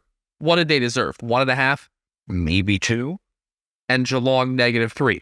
There's, like... You know what? Yeah, let's go over 4.5 in this one. Geelong -3. See, when you look at, like, how to distribute the points for a game, like we had kind of hinted at earlier, this game would not deserve the full 4 points, whereas Showdown deserved more than 4. But Melbourne and Sydney, this game ended up being defined by Melbourne controlling the first and fourth quarters to a major extent. These led 37-9 after the first quarter. The Swans had the first inside 50s, but couldn't find the final kicks. And then Melbourne were getting connections. They were getting behind the Swans defense far too easily. And Jacob Van Rooyen was factoring in on his debut. His first touch was an assist to Alex Neil-Bullen for the first goal. And Melbourne's second goal was Van Rooyen's first. They weren't saying Roo, they were saying Roo-er. That's low-hanging fruit at this point. We've made the joke before. But Melbourne's pressure was evident across the ground. And even as Christian Petrarca was caught a couple times for holding the ball, the Melbourne connections were really getting through. They were hitting shorter targets with a lot of accuracy. And, that's very much hasn't been Melbourne's thing these past couple of years. They've mostly been going for longer targets, and especially on the wings, but you could tell that in round 1, they were really trying to vary their movement. You can even tell it from the preseason if you watched that against Richmond, which I did. And really, they fully played their way in the bookend quarters. There was a questionable dissent 50 that was given against Will Hayward after he was called for a push to the back tackle. Probably was complaining that Alex Neil-Bullen wasn't called for a throw. But these were getting the runs that you'd expect him to get. Middle quarter Swans managed to work things back into their favor for a bit. Joe Lamarty had started inaccurately, but was getting into the game in a couple other ways, handballing to set up a couple chances. The Swans have been dominating center clearances from the beginning, but it hadn't translated to scores for a while, and their last kicks had let them down. But once we passed really the midpoint of the second quarter, and Buddy got his second goal, making it 1,051 for his career, 6 shy of Doug Wade for 4th all-time. Then the Swans really managed to zone in. They got to the half down 15, which is not bad considering the kind of start they had.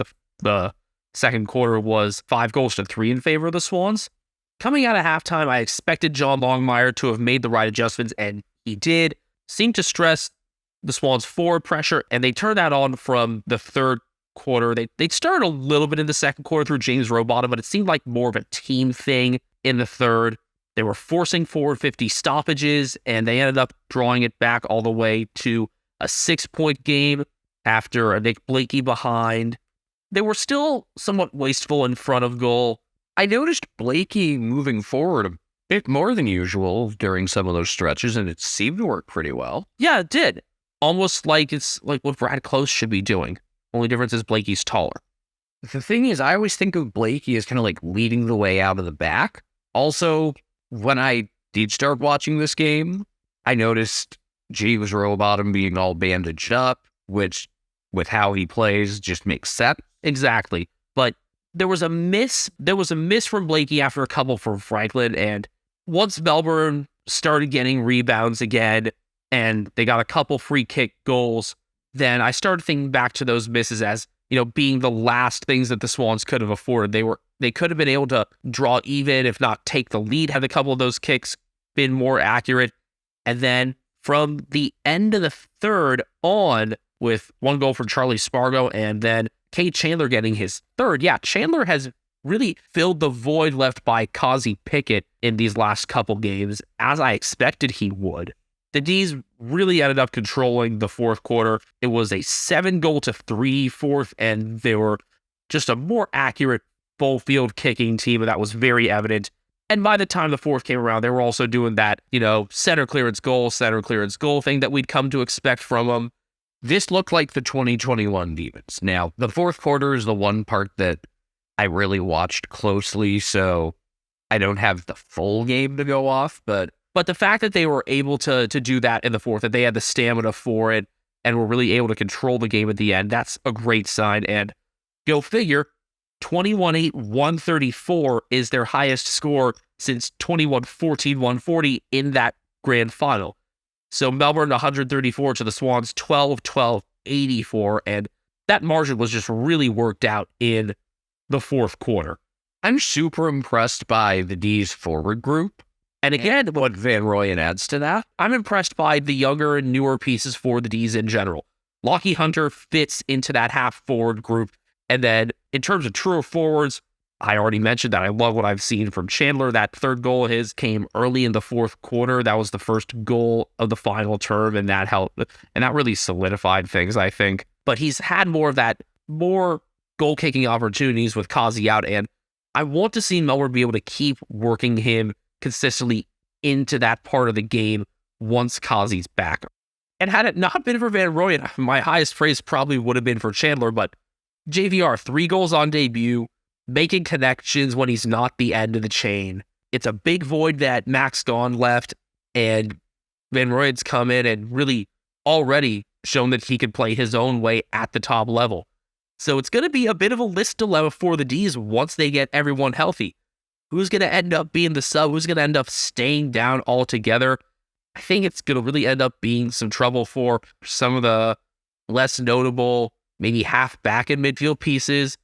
Guys like Trent Rivers and Tom Sparrow could be on the fringe. And maybe, honestly, Kate Chandler would be a nice sub pick. Even though he's not even with the team anymore, Toby Bedford's going to be the sub. Even with the hamstring injury he's got? Yep. What I will say about this game, like from a non-joking perspective, Van Rooyen gives them just a new angle instead of the tired Wheater Brown stuff. Although Ben Brown, I know he ended up getting subbed out in this game. I like how he's played this year. And also just the usual suspects in the midfield for Melbourne. Petrarca and Oliver starring. Petrarca with a point 33 disposals and 572 meters gained. Clayton Oliver had 2 goals from 25 and 7 tackles. Didn't expect Oliver's goal kicking to be more in focus early on this season than Petrarca's. But great 150th game for Oliver. Already building up a fantastic resume, and a whole lot more should be in store for him and Petrarca going together. I love that everyone can score 3 goals on this team. It's not like someone's usually going to go put up like 6 but everyone can give you 3 all at the same time.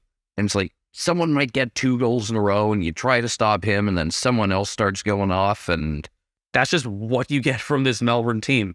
So one of Ed Langdon has 3 behinds. His 24 touches were meaningful. it's just such a big difference from how stagnant they looked for a decent amount of last year. And then you see a performance like this that's more in line with the team they were in 2021. And they've already debuted more players this year than last. 2 players from Melbourne got their AFL debuts in 2022. They've already debuted 3 this year. Judd McVie and Bailey Laurie in round 1. JVR this round. The little bits of McVie I noticed in this game, solid. Yeah. Solid. Great scouting and development from the Ds. And I hope JVR has cemented his place in the lineup for the long term. And not just the 3 goals and the good connections, but 6 tackles as well. From like the first couple minutes I watched, it was very obvious why he's already a fan favorite. Just an enjoyable player. And got a big mark over Pete Laddams, too, to get that second goal. I mean, always great to see Pete Laddams get punked.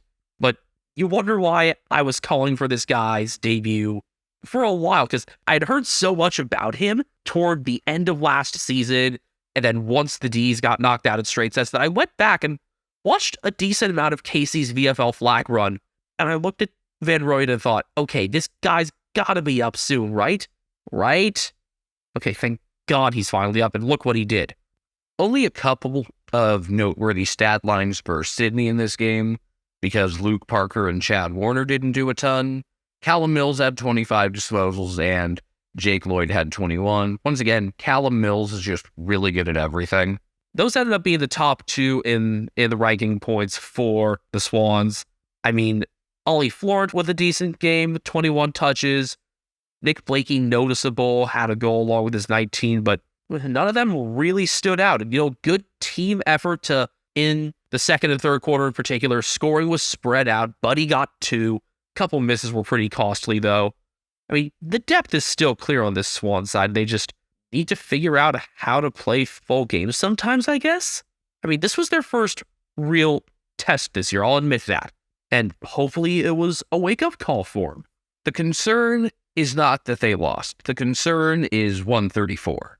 And again, they're without Ryan Clark and Robbie Fox. And I think Fox has a real impact there in particular.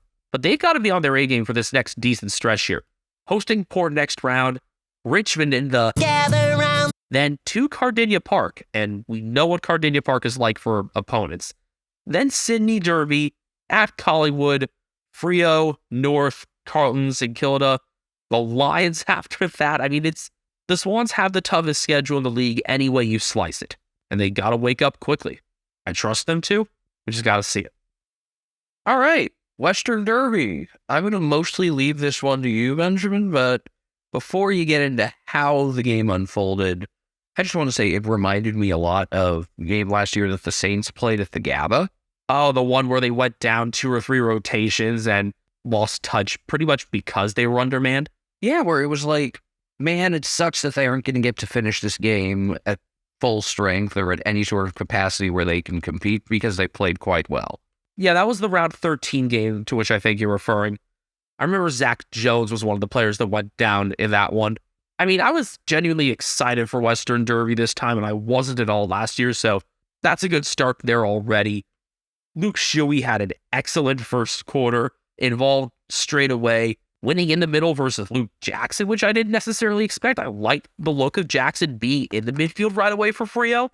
Jack Darling with a couple early chances, made good on one of them. Oscar Allen with 3 goals in the first, including a really nice mark for one of them.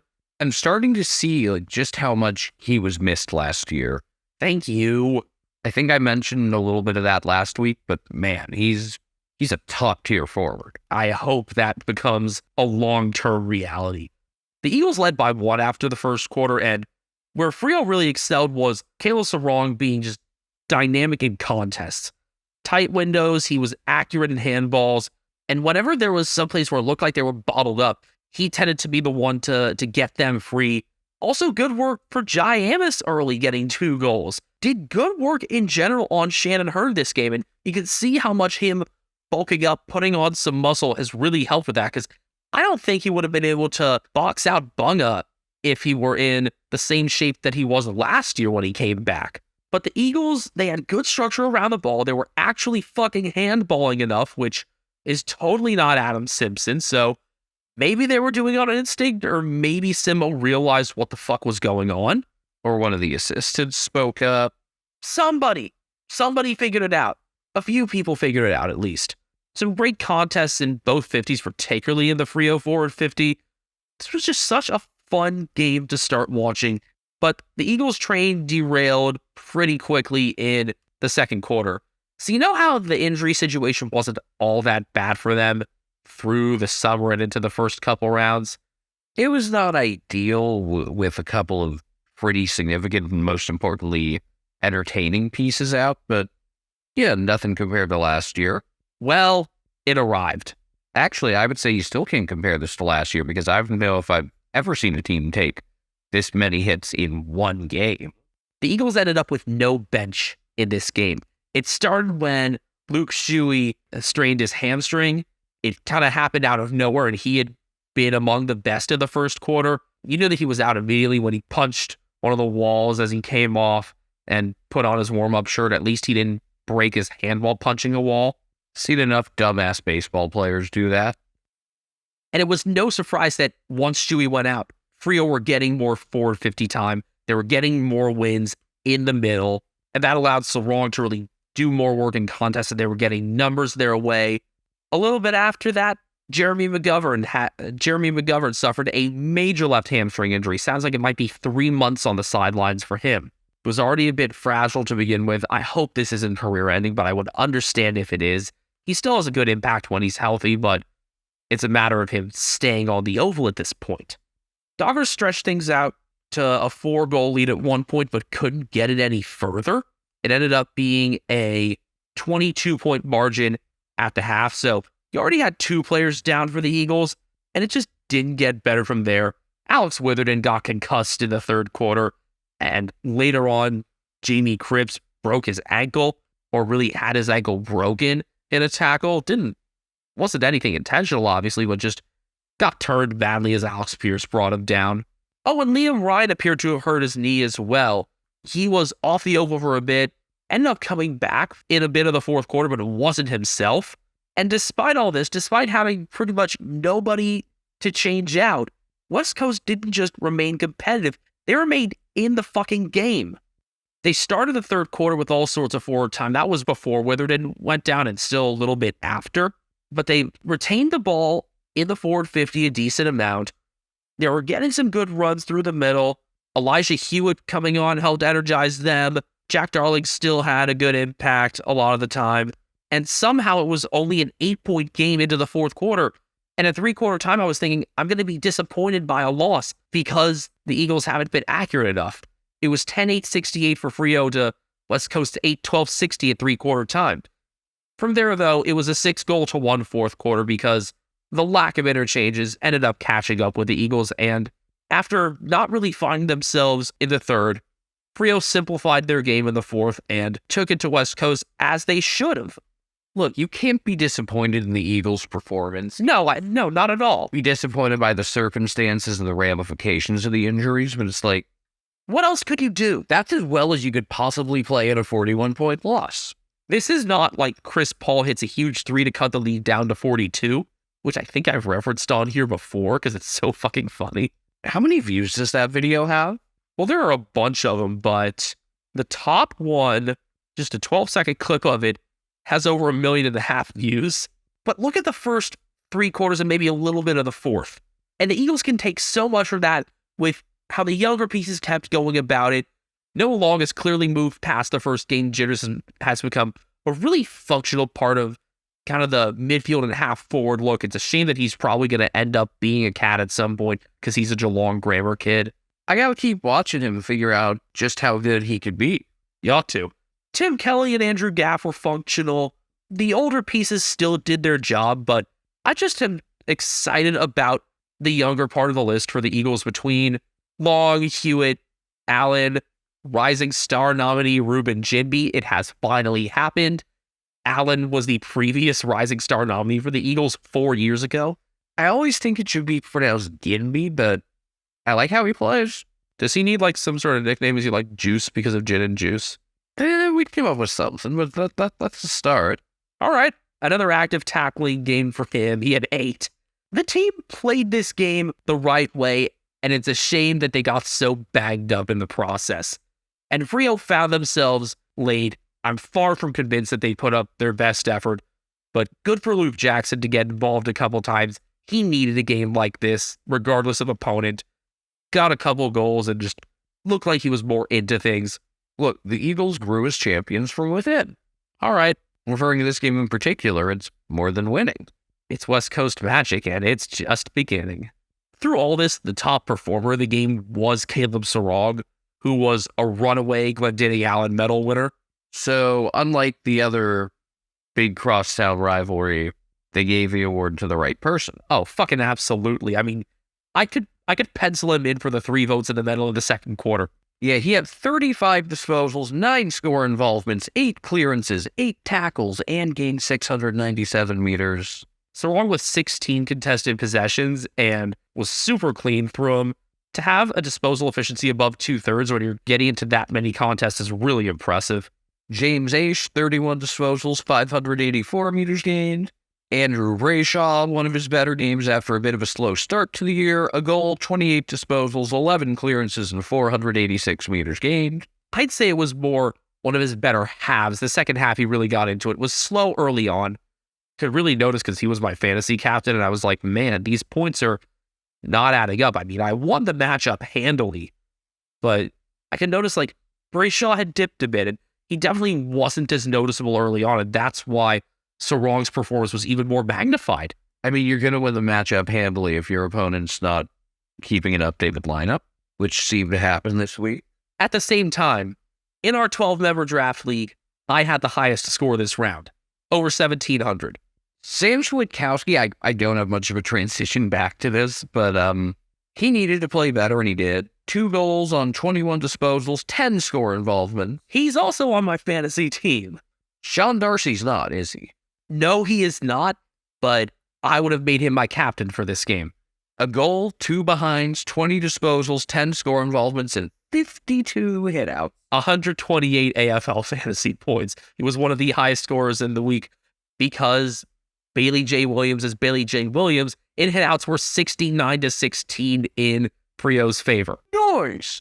Lockie Schultz, a goal, 19 disposals, and 9 score involvements. The parts of this game I got to watch more closely, he was very active. I think Schultz is just an underrated player in general because the attention goes to Brayshaw and Sarog, and especially now that you've got Jackson to look out for it and Michael Walters having always been there for Frio, when he kicked 4-1 for this game, his first game in the full 22 this year. I think Schultz just kind of slips under the radar far too often. Hayden Young, a rare goal, 18 disposals, 478 meters gained, and Alex Pierce had 10 intercepts.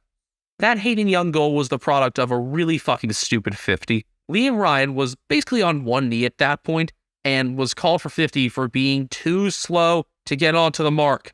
It's one thing if you didn't get to the mark and you're on both your feet. You could argue that it was because he was coming from a little behind Young as well, but come on.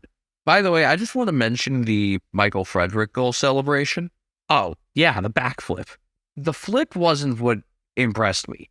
The landing on one foot, that's fucking insane.